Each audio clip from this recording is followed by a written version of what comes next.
Hello everyone and welcome back to my channel. Yes, I know it has been a while. I don't know why I just screamed over there. But yes, I do know it has been a while. I'm so sorry. I have been MIA. Doing YouTube videos takes up a lot more time than I thought it would. And yes, but I'm back. I will not promise you guys a video every week like I had in the past because let's face it, you and I both know that's not going to happen. But I'm here today, so let's focus on that. I wanted to make this video to answer a question that I get asked extremely often on my Instagram, which is if I were to buy my first Birkin/Kelly, which one should I pick? There is no easy way to answer this question, but I am going to attempt it.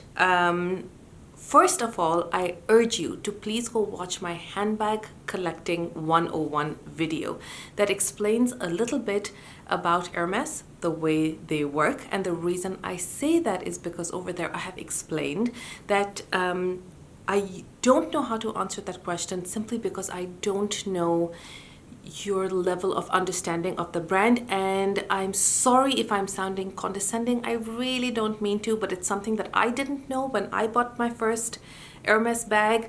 I didn't realize it isn't as simple as walking into a store and saying, here, I have the money ready, which bag should I pick? So a lot of you write into me and say, you know what, I'm collecting money for my first Birkin or Kelly, which one should I buy? I am not sure whether you guys are aware again of that. In that video I have explained about handbag trends, and I have explained how right now small bags are very in. So a Birkin 25, which sits around that size, is virtually impossible to get. A Kelly 20, which literally would fit an iPhone and that's it, is almost impossible. I mean, you pretty much would have to promise them your firstborn, and if you have a firstborn, say bye-bye. Again, it's not as easy as just walking into an Hermes store and saying, hey, I want a bag, I have the money, let me pay for it. One has to sort of build up towards getting one. Of course, there is no hard and fast rule to that. I know people who have gone into an Hermes store in Paris and come out with their dream bag at one go. But the advice that I am going to give you is this: because they are so hard to get, I would recommend to you to keep your request as vague as possible. The vaguer your request, the more likely you are to be able to get one.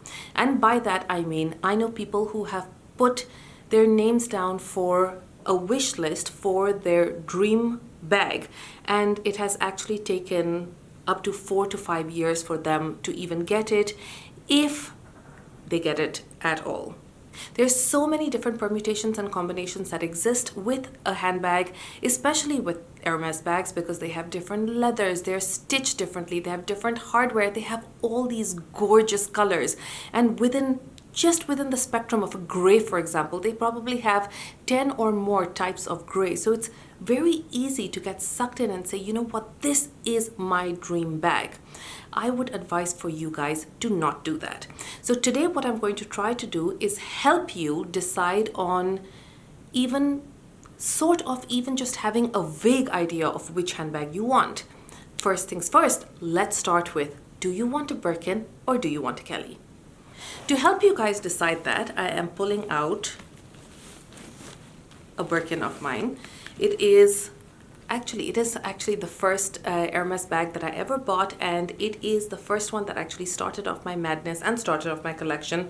It has just recently come back from the Hermes spa, which is why it was really beat up. It is Togo leather, which tends to get very floppy and very relaxed.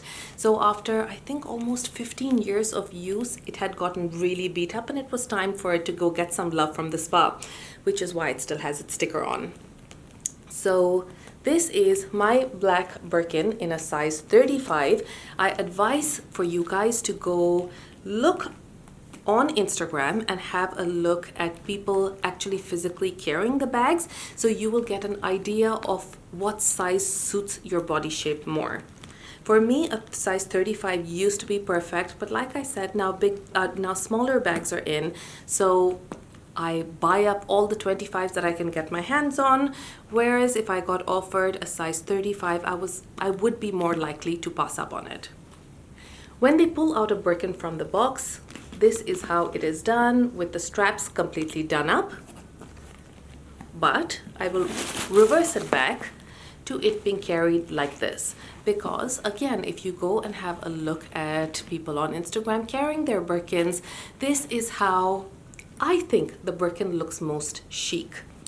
You could of course have it completely done up. I am nobody to tell you how to carry your own bag, but like I said, my advice would be this is usually how people carry it.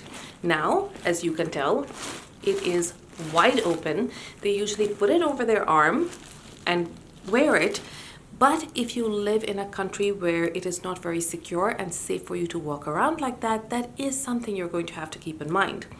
Again, the straps are small, so unless you are a size 0, which I am not, you cannot wear it over your shoulder.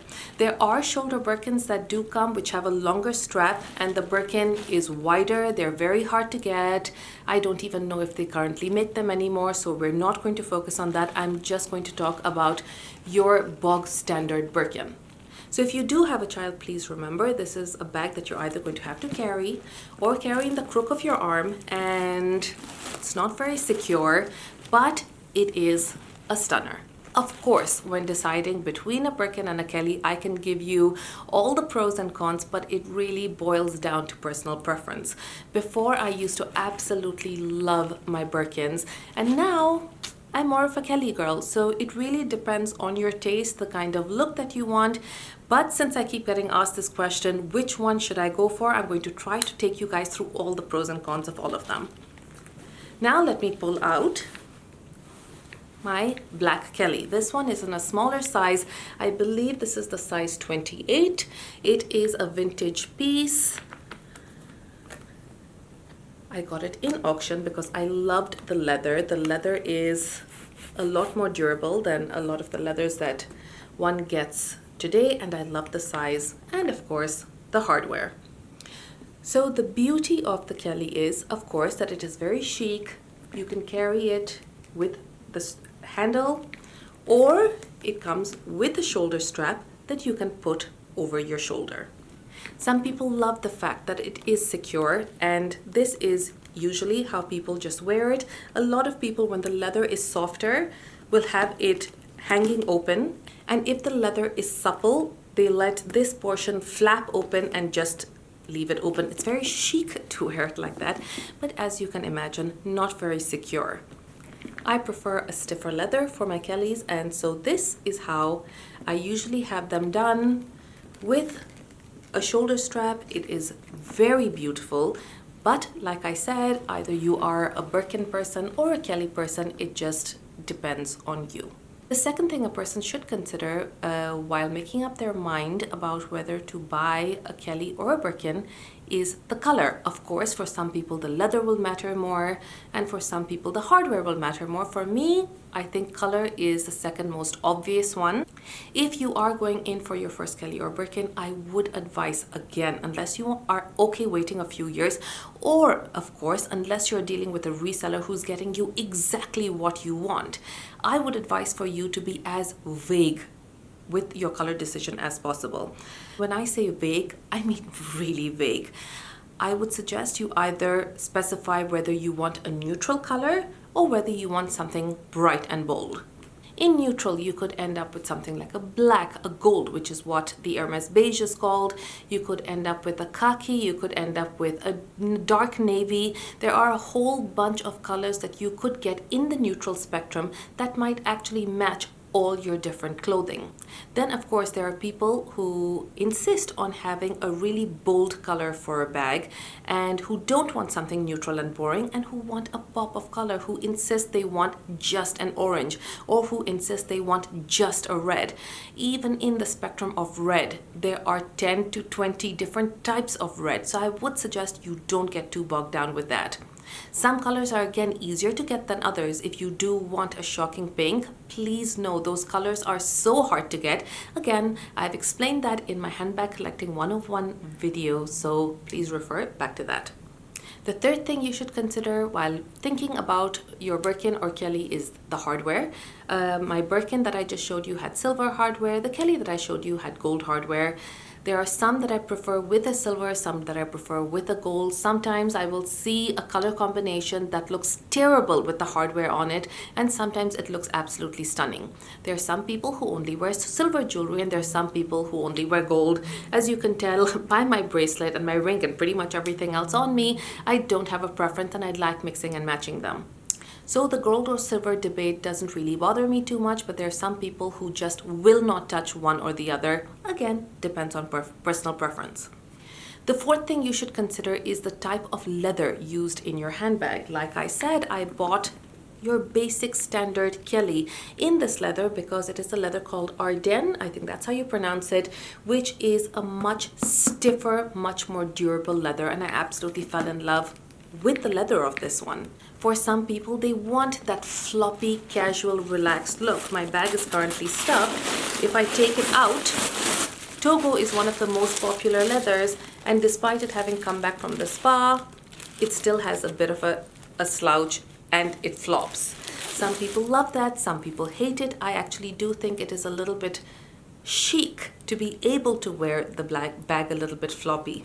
Then again, there are bags in leathers like Swift or box or sombrero leather which scratch really easily, which are leathers that if I was offered a bag in it, I'd just really think twice about whether I want to carry that bag or not. A lot of people think it is actually very beautiful to carry those bags that scratch very easily and have them scratched up, and those look a lot more chic and have a lot more character. It really depends on you. If you are fussy about the kind of leather that you want and don't want your bag looking beat up, please research online. There are a whole bunch of forums that tell you about the different leather options that are available. Purse Bop is a great online resource that explains about it, and if you go and just Google different types of Hermes leather, it's easy for you to figure out which is one you want and which is one you don't want. Again, I cannot stress enough, please be as open-minded about the leather as possible. Again with the hardware, again with the color, just leave it as vague. If I were you, I'd walk into an Hermes store, and if I were looking for my first bag, would just say neutral. Keep it neutral, make me happy, surprise me. But of course, it would not be fair for me to tell you about how to spend your money. You either could fit into the category of where I just want my Hermes bag, I don't care if it's a Birkin, I don't care if it's a Kelly, I just want one, as opposed to I know exactly what I want right down to the smallest detail. The last bit of detail that you would want to consider again is the way it is stitched. There are people who insist they love either one or the other. Again, people as vague as possible. You either can have your Kelly stitched cellier, which is it stitched like this from the outside, or you can have it retourne, maybe I am just butchering these words, retourne, which basically means inside out. It is stitched and then the bag is sort of shoved inside out, so it again takes a more floppy shape, and a lot of people opt for that as well. I would urge you to look online at the different types of colors, the different types of leathers, and just take a picture of your dream Hermes bag so you have an idea of what your likes and dislikes are. The point of this video was just giving you things to think about, because every time I get asked that question, what should my first Hermes bag be? A Birkin or a Kelly? What color should it be? I really don't know how to answer that because it's so difficult. I don't know where you live.